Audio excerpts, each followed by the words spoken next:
लहरों से डरकर नौका पार नहीं होती।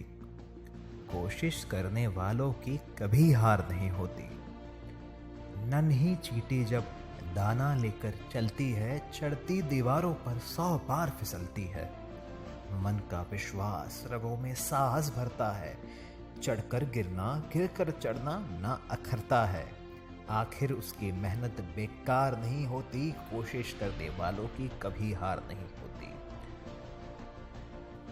नमस्कार दोस्तों, मैं हूँ चिन्मय गौड़ और आप सुन रहे हैं दिल की बात चिन्मय गौड़ के साथ।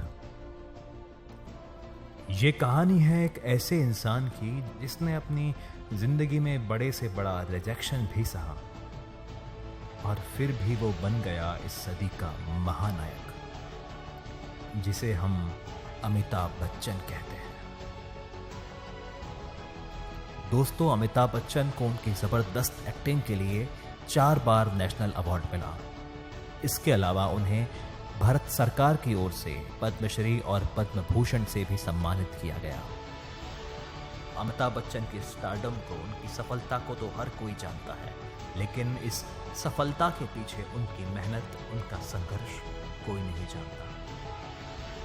तो चलिए दोस्तों, हम चलते हैं अमिताभ बच्चन के संघर्ष से सफलता के प्रेरणादायक सफर में।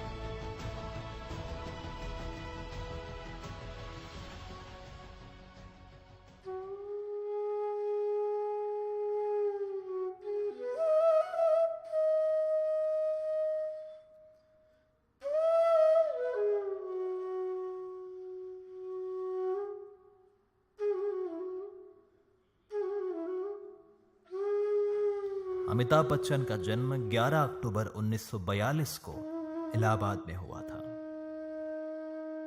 माता पिता ने शुरुआत में अमिताभ बच्चन का नाम इनकलाब रखा था, क्योंकि आजादी के उस दौर पर इनकलाब के नारे लगते थे।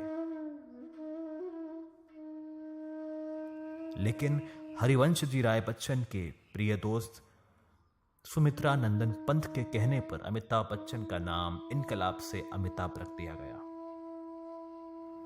जिसका अर्थ है कि एक ऐसा प्रकाश जो कभी अंत ना हो। नैनीताल से अपनी पढ़ाई खत्म करने के बाद वो दिल्ली के करोड़ीमल कॉलेज आए, जहां से उन्होंने अपनी ग्रेजुएशन पूरी की। ग्रेजुएशन खत्म होने के बाद अमिताभ बच्चन ने नौकरी की कई तलाश की, लेकिन उन्हें कहीं भी सफलता नहीं मिली। दिल्ली से निराशा पाने के बाद अमिताभ बच्चन अपने दोस्तों के साथ कलकत्ता चले गए, जहां उन्होंने अपने जीवन के 5 वर्ष बिताए और कुछ प्राइवेट कंपनियों में बहुत ही कम सैलरी पर काम किया।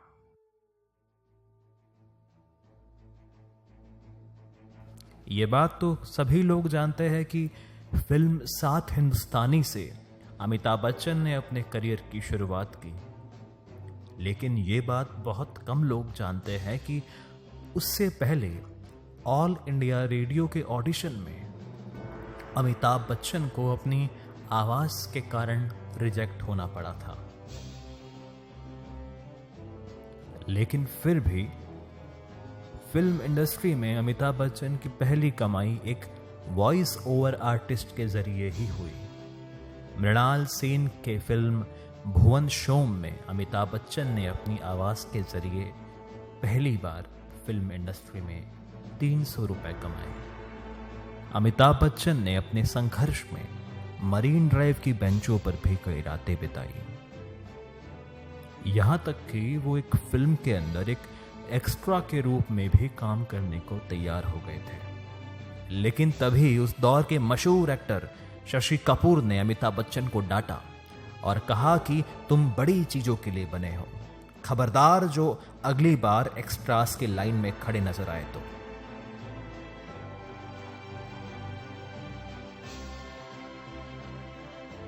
कई फ्लॉप फिल्मों की वजह से अमिताभ बच्चन का संघर्ष बढ़ता गया और कई लोगों ने तो उन्हें घर वापस जाने की भी सलाह दी। लेकिन अमिताभ बच्चन ने अपने संघर्ष से, अपनी मेहनत से, अपने हौसले से सदी का महानायक बन के दिखाया।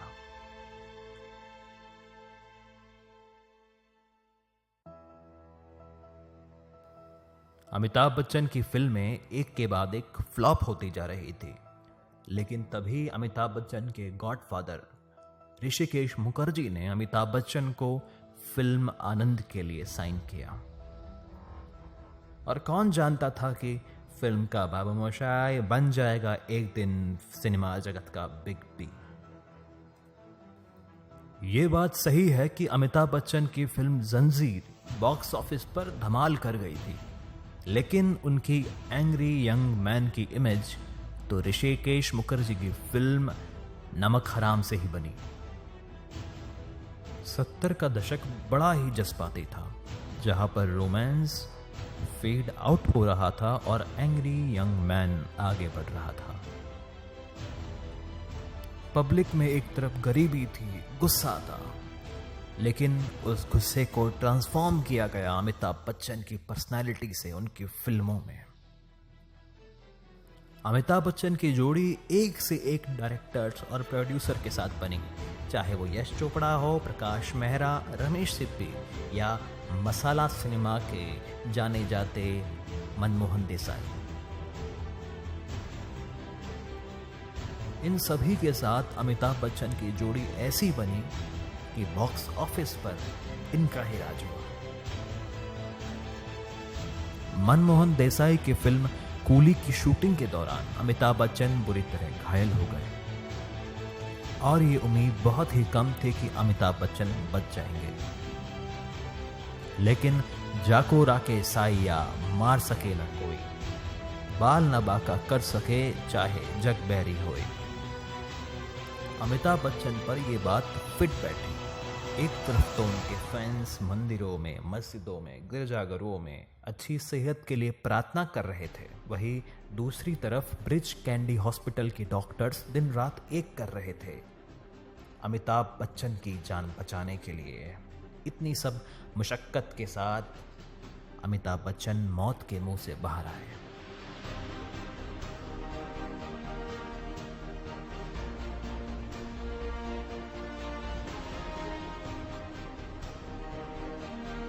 ये वो दौर था जब अमिताभ बच्चन ने कुछ समय के लिए पॉलिटिक्स भी ज्वाइन की और as a member of parliament serve भी किया और अपनी जन्मस्थलीय इलाहाबाद से as a member of parliament चुनकर आए। समय में परिवर्तन आ रहा था और फिल्में वापस एक्शन से अब रोमांस की तरफ बढ़ रही थी। इसी बीच अमिताभ बच्चन की कई फिल्मों ने बॉक्स ऑफिस पर कुछ खास कमाल नहीं किया और यही सोचकर अमिताभ बच्चन ने फिल्म इंडस्ट्री से रिटायर्ड होने का फैसला किया। अपनी फिल्म खुदा गवाह के बाद अमिताभ बच्चन फिल्मों की जगमगाहट से थोड़ा दूर रहे।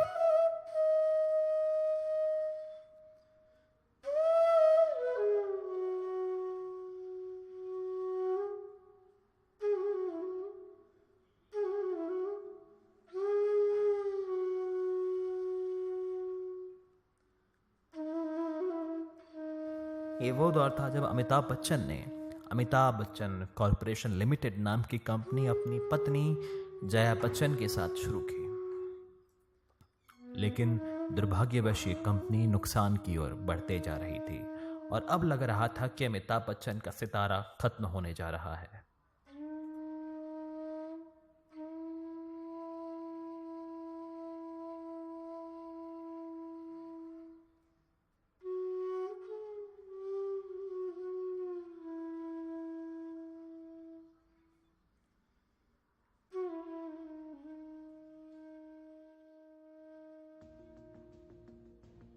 अमिताभ बच्चन को शायद एक और रियलाइजेशन हुआ कि वो एक्टिंग के लिए बने हैं, सिर्फ और सिर्फ एक्टिंग के लिए, ना कि बिजनेस के लिए।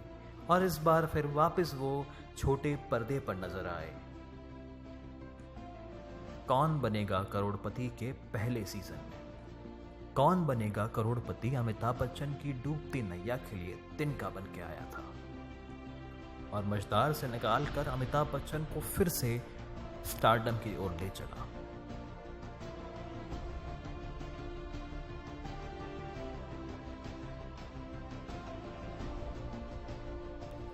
दोस्तों, अमिताभ बच्चन अपनी सबसे बड़ी उपलब्धि पिता हरिवंश राय बच्चन की संतान होना मानते हैं। उनका कहना है कि बाबूजी ने उनके हर फैसले में उनका साथ दिया।